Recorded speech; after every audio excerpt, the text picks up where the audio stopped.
Rekan media sekalian, pada hari ini Dewan Perwakilan Rakyat Republik Indonesia mengadakan rapat koordinasi. Pada hari ini kami mengadakan rapat koordinasi untuk pertumbuhan ekonomi, sekaligus juga rapat untuk mitigasi beberapa hal yang terjadi belakangan ini. Rapat koordinasi hari ini dihadiri oleh Dewan Ekonomi Nasional yang tadi sudah memberikan paparan tentang pertumbuhan ekonomi dan masukan-masukan lain. Yang kemudian rapat koordinasi ini juga dihadiri oleh Deputi Gubernur Bank Indonesia dari Kementerian Keuangan, dan kemudian dari pimpinan DPR serta anggota Komisi 11, serta dari Kementerian SDM beserta Pertamina dan Pertagas, yang pada hari ini juga sudah menyampaikan beberapa solusi tentang beberapa hal yang belakangan ini kemudian terjadi. Nah, untuk itu mungkin kesempatan pertama saya akan minta kepada Bu Mari Pangestu dari Dewan Ekonomi Nasional untuk menyampaikan beberapa hal. Waktu saya persilakan. Terima kasih Pak Dasko. Selamat siang kepada rekan-rekan media. Kami sebagai Dewan Ekonomi Nasional diundang oleh Pak Dasko ke DPR untuk memberi paparan terkait keadaan ekonomi terkini maupun bagaimana sebaiknya kita melakukan respons terhadap berbagai perkembangan global maupun domestik. Dan apa yang kami paparkan memang juga sudah kami paparkan 2-3 minggu yang lalu kepada Bapak Presiden. Dan intinya adalah yang juga di dalam pembahasan dengan beberapa lembaga yang hadir seperti Bank Indonesia dan Kementerian Keuangan, saya rasa semua sepakat bahwa kita semua negara menghadapi keadaan global yang memang tidak pasti. Yang penting bagaimana sebuah negara itu merespons terhadap keadaan global yang tidak pasti itu.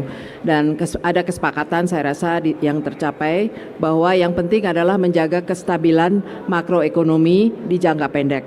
Ya, karena kita sudah melihat dampak dari ketidakpastian global, misalnya harga minyak meningkat dan dampaknya kepada inflasi yang sudah mempengaruhi inflasi dan daya beli di masyarakat, sehingga ini menjadi prioritas untuk menjaga kestabilan makro. Dan apa langkah-langkah yang perlu dilakukan baik dari segi fiskal maupun dari segi moneter, dan koordinasi antara fiskal dan moneter itulah yang kita bahas, ya. Dan kedua mungkin juga yang disepakati, keadaan ekonomi Indonesia sebetulnya secara fundamental cukup baik.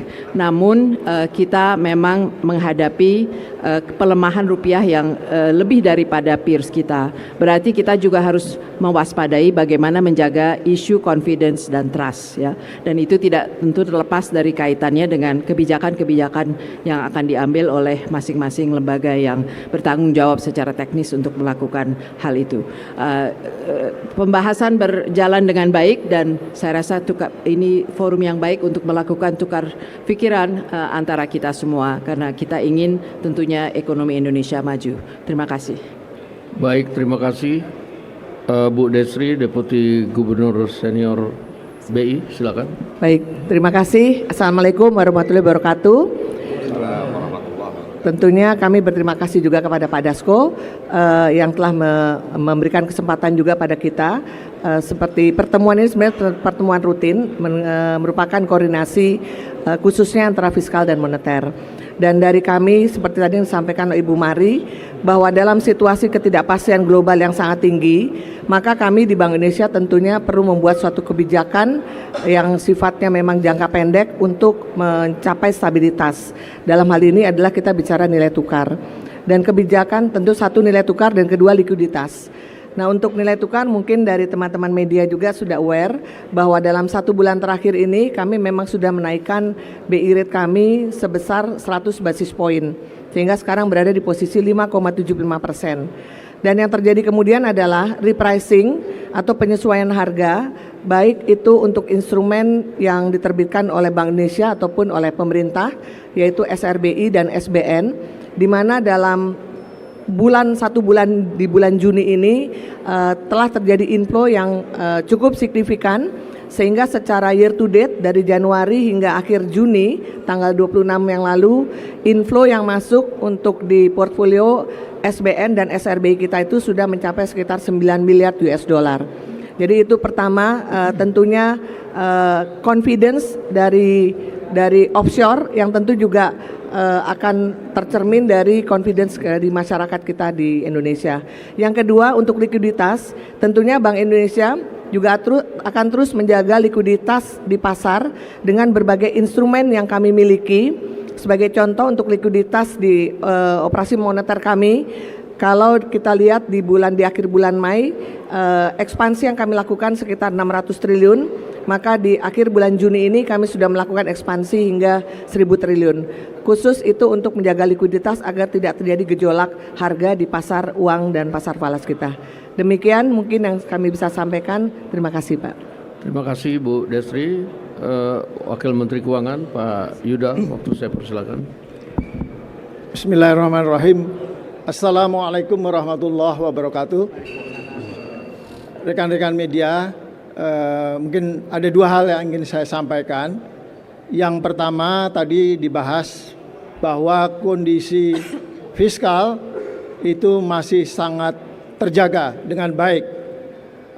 Defisit hingga bulan Mei kemarin 0,7% dan diperkirakan sampai dengan akhir tahun juga masih di bawah 3%, jadi masih sangat terjaga. Pajak juga tumbuh dengan baik 19,1% dan juga dari sisi belanja juga masih di atas 30%. Yang kedua, tadi juga banyak dibahas tadi yang seperti disampaikan oleh Bu Destri adalah koordinasi antara anggota KSSK, termasuk antara Bank Indonesia dengan Kementerian Keuangan, khususnya yang terkait dengan penempatan dana pemerintah di perbankan. Setelah dievaluasi, diambil kesimpulan bahwa dana pemerintah di perbankan akan dikembalikan lagi.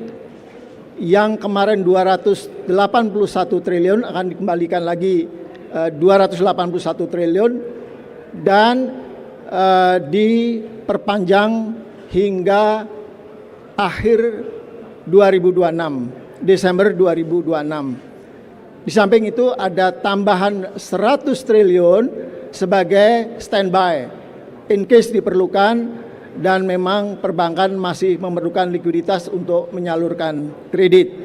Karena informasi dari perbankan, permintaan kredit itu masih cukup tinggi, tetapi likuiditas perlu dijaga agar bank bisa menyalurkan pertumbuhan kredit. Dan diperkirakan kemarin di bulan Mei kredit tumbuh 11,5%. Kami harapkan pertumbuhan kredit juga masih double digit di dalam bulan-bulan ke depan. Oleh sebab itu likuiditas memang benar-benar harus tetap terjaga di perbankan. Terima kasih. Baik, terima kasih. Ini ada kabar bagus Pak Menteri SDM, silakan. Ini ada kabar bagus Pak Menteri SDM, silakan. Baik, terima kasih Pak Dasko dan pimpinan Dewan, Bapak Ibu semua yang saya hormati, teman-teman media. Hari ini kita melakukan rapat koordinasi dalam rangka merespon dari berbagai dinamika geopolitik yang dikaitkan dengan kebijakan untuk mempertahankan ekonomi nasional kita, khususnya di sektor gas. Bapak Ibu semua, dalam waktu hampir 10 hari terakhir kami menerima aspirasi dari asosiasi pelaku industri dari sektor keramik dan beberapa industri lain, termasuk dari KSPI, atas dasar koordinasi yang baik dengan pimpinan DPR, Pak Dasko dan pemerintah, telah kita merumuskan beberapa langkah-langkah solutif untuk mengatasi masalah yang dihadapi oleh teman-teman industri.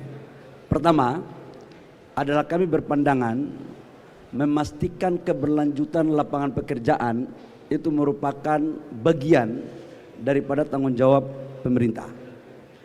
Dalam menindaklanjuti pikiran tersebut, maka untuk gas, kita tahu bahwa harga gas dunia lagi melambung. Kita membagi menjadi 3 tahap. Yang pertama untuk HGBT tetap di angka 6,5 sampai dengan 7 dolar per MMBTU, dan ini adalah rapat kilat kami dengan Pertamina, dengan Pak Simon dan Pak Arief sebagai Direktur PGN. Memang ini tidak mengenakan semuanya, tapi kita harus ikat pinggang untuk menyelamatkan lapangan pekerjaan. Sekali lagi saya sampaikan bahwa untuk HGBT di 6,5 sampai dengan 7 dolar.